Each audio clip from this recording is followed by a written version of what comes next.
this update, we're going to do things just a little bit differently.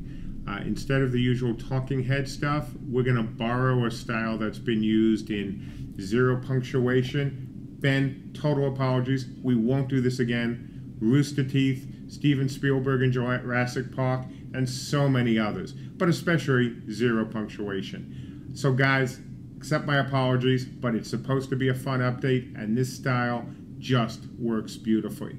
So, it's time for the update. So, it's time to meet Wart.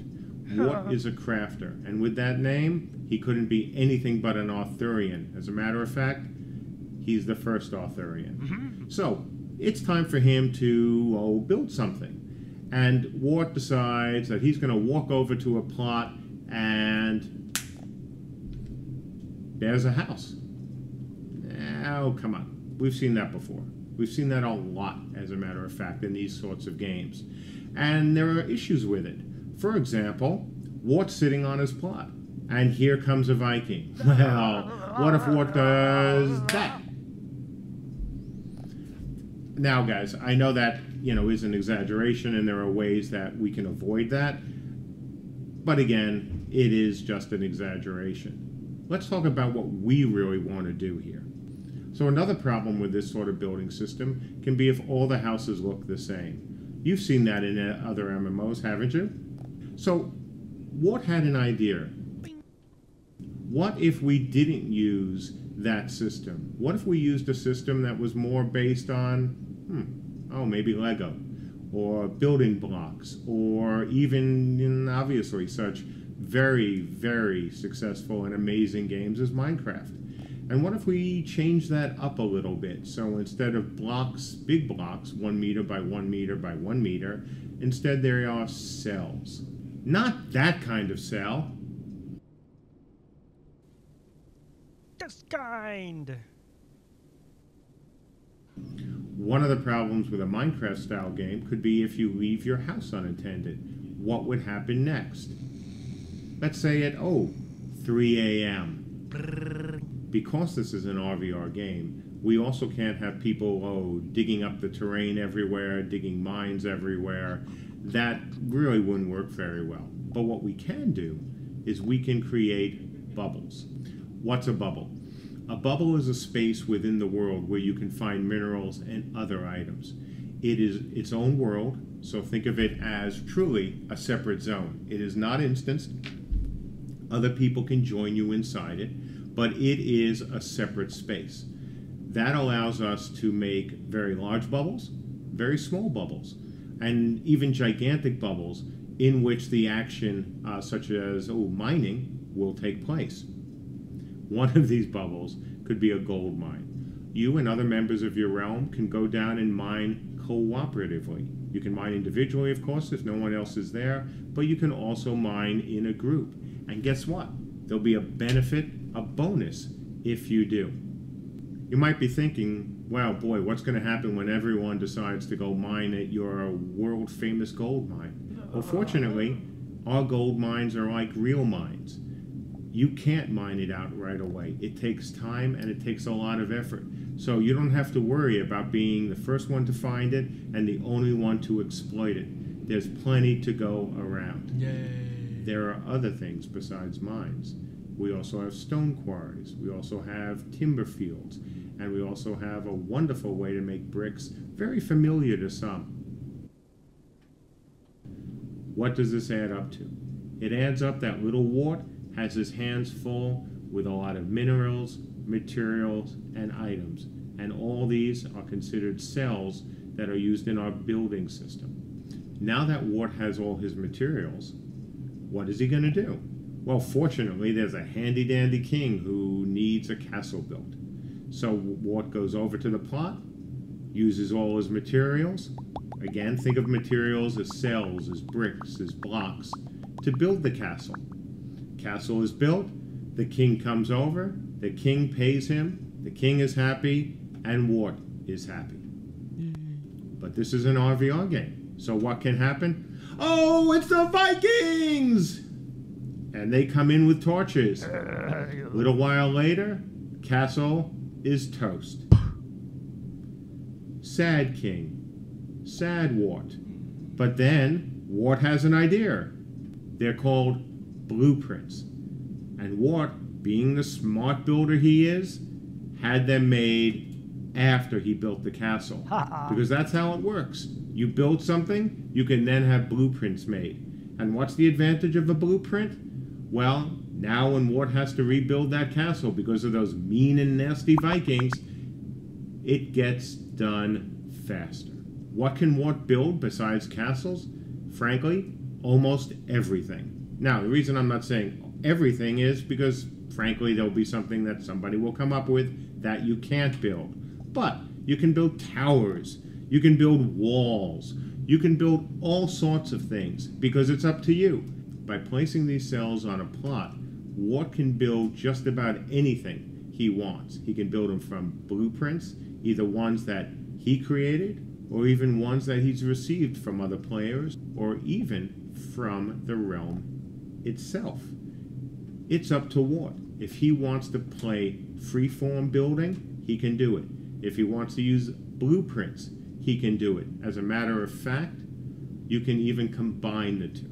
Using these cells, which can be of all different types of materials, you can create some pretty interesting things. Quack.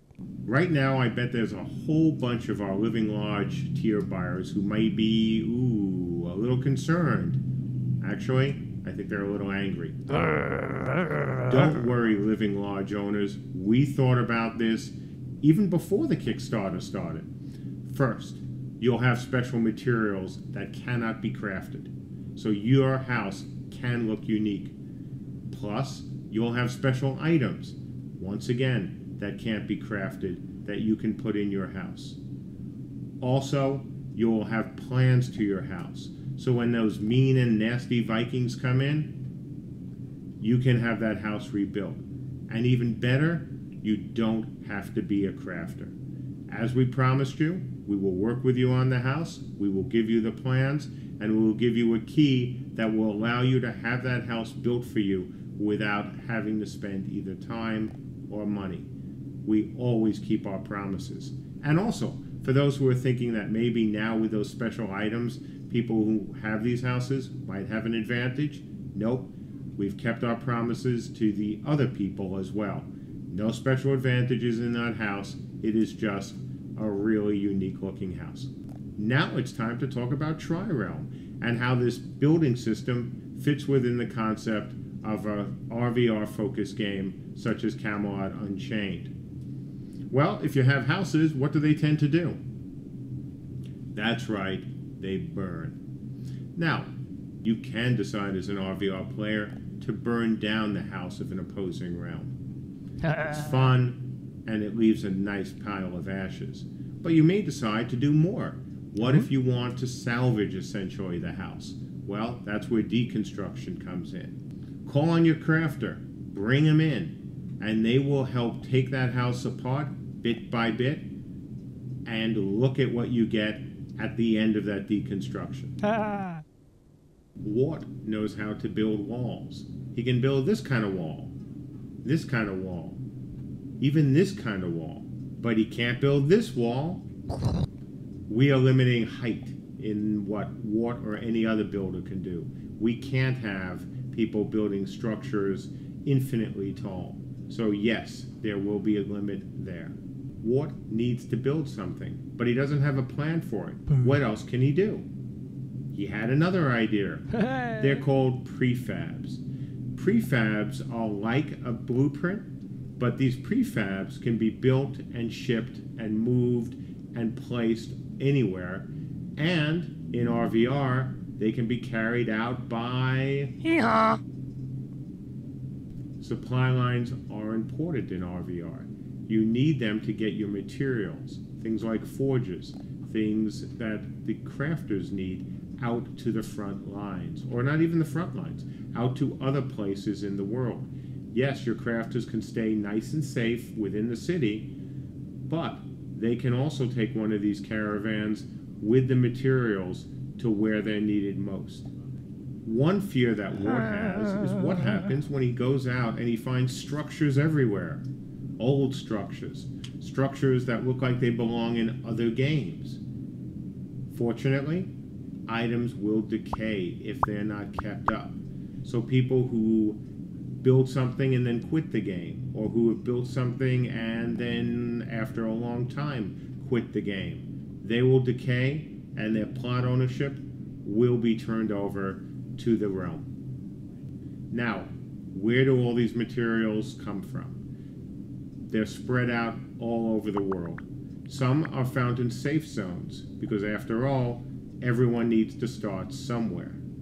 But the further and further you go into the world, the better the materials, the minerals, everything that you want can be found. There is risk, but that's where all the best materials can be found, including exotic materials.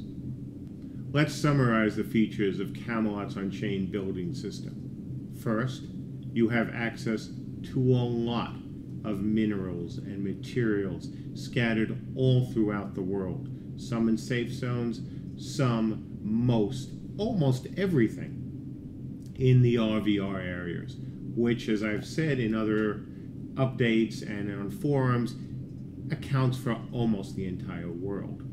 Second, crafters then can take these materials and minerals and turn them into cells. Third, using cells, you can build just about anything you want. Again, there are some height limitations. There's going to be some cost involved, of course, whether it's from the crafters who are selling these materials or even the crafter themselves who are making and gathering these materials. Cost has to be injected into the system, otherwise the world would quickly be filled with incredible structures and really wouldn't be an RVR game. Fourth, you can use your imagination and create a lot of things in Camelot Unchained that will be helpful for your realm, that will be useful in RVR, or frankly, can just be fun. You can do that alone, with the help of some of your friends, other members of your realm, as well as your NPC helper. Finally, and most importantly, in RVR, these structures, whether they're walls, whether they're forts, whether they're keeps, whether they're towers, whether they're even special items that will be talked about in another update that have been created with the help of crafters and magic users and potentially other, say, powerful forces. You can burn these items to the ground. You can try to salvage these items. You can simply capture these items and take control of them. And with the help of your builders, you can even deconstruct them back into most of their component parts, which you and your realm can then use themselves. So that's it for today's update. As always, I thank you, everyone, all the backers, all of our supporters on forums. You are great. Thanks for these presents, and as always, you guys, me up.